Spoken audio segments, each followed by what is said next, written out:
मला तुम्हा सर्वांना मी आता जे बोलते आहे ते सर्व चॅनल्सनी कृपया नोंद करून घ्यावी। गेले काही आठवडे झाले जेव्हापासून मी शपथ घेतली आहे या विषयावर मी वेळोवेळी व्यक्त झालेली आहे आणि आज मी सकाळी गव्हर्नर साहेबांबरोबर निघाले होते। तोपर्यंत विमानामधून उतरेपर्यंत मला महाराष्ट्रामध्ये मुंबईमध्ये काय चाललंय हे मला नागपूरमध्ये माहीत नव्हतं। आपण मला जे एकदम माईक लावून प्रश्न विचारला तोपर्यंत मला अजून कल्पना नाही, अजूनही माझं कोणाशी मुंबई बोलणं झालेलं नाही। पण एखादी इंस्टाग्रामवरची गोष्ट बघून माझ्या लक्षात आलंय की मुंबईत काय चाललंय आणि त्याच्या निमित्ताने आपल्याला, कारण मी पंकजा गोपीनाथ मुंडे आहे म्हणून या विषयावर मी व्यक्त होणं आपली अपेक्षा आहे, त्याप्रमाणे मी व्यक्त होत आहे। मी जे व्यक्त होत आहे त्याचा आपण सर्वांनी सन्मान ठेवावा। मी जे बोलणार आहे त्याच्यानंतर कुठल्याही प्रश्नोत्तरासाठी जागा राहणार नाही।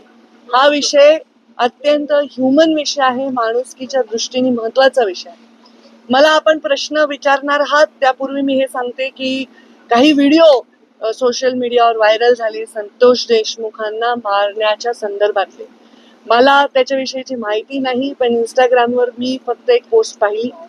ते व्हिडिओ उघडायची किंवा बघायची माझी हिंमत देखील झाली नाही, कारण ज्यांनी त्यांना एवढ्या अमानुषपणे मारलंय आणि एवढ्या अमानुषपणे मारून त्याचा व्हिडिओ केलाय त्यांच्यामध्ये जेवढी निर्मनुष्यता आहे किंवा ह्या व्हिडिओचा काहीतरी आपल्याला वापर करायचा असा काहीतरी कोणीतरी प्रयत्न करत असेल त्याच्यामध्ये पण जी निर्मनुष्यता आहे ती माझ्यामध्ये नाही, ते बघण्याची माझी हिंमत नाही। संतोष देशमुखांच्या हत्येनंतर मी पहिल्यांदा मुख्यमंत्री महोदयांना पत्र दिलं होतं आणि 12 डिसेंबरला मी याच्यावर संपूर्ण भाषण माझं आपण पहा ऑनलाईन आहे, मी व्यक्त झालेली आहे।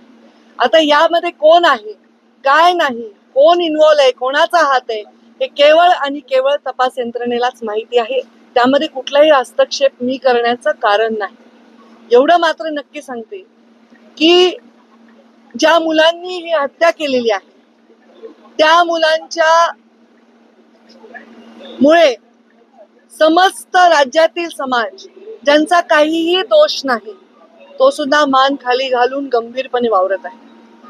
खरं तर त्या समाजाची जी मुलं आणि ज्याची हत्या झाली त्याची एवढी निर्घृण हत्या झाली त्यामुळे तो समाज एका आक्रोशात वावरत आहे। खरं तर समाज आणि जात याच्यावर बोलायची गरज नाही, पण आता परिस्थितीच अशी आहे, प्रत्येक गोष्ट जातीवर जाते। गुन्हेगाराला कुठलीही जात नसते, अमानुषपणे कोणाला निर्दयीपणे संपवणाऱ्याला कुठलीही जात नसते आणि त्याच्यावर एक निर्णय घेणाऱ्या राज्यकर्त्याला सुद्धा जात नसली पाहिजे। जेव्हा या खुर्चीवर आम्ही बसलो, मी बसले, तेव्हा मी एक शपथ घेतलेली आहे, आमदारकीची शपथ घेतलेली आहे। कुठलाही ममत्व भाव न बाळगता, कोणाविषयी कसलाही आकस किंवा द्वेष न बाळगता काम करायला पाहिजे यावर मी ठाम आहे।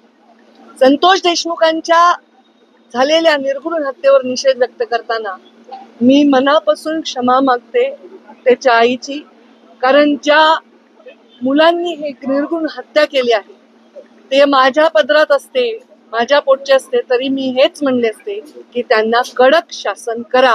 याच्या पलीकडे कोणताही राजकीय नेता, एखादं व्यक्तिमत्व कोणीही भाष्य करू शकणार नाही।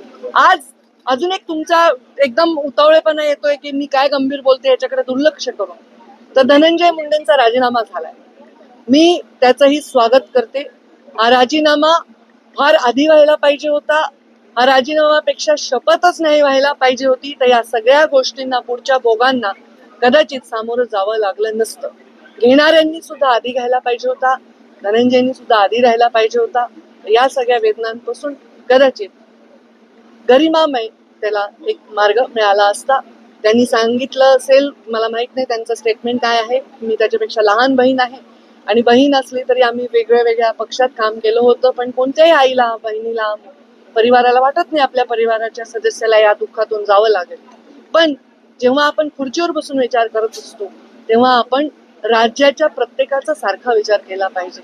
त्या पोराच्या परिवाराच्या, त्याच्या जीवाच्या वेदनांपुढे हे काहीही मोठा निर्णय नाही, त्यांनी तो घेतलाय, ते योग्यच केलेला आहे। मला वाटतं देर आहे दुरुस्त आहे।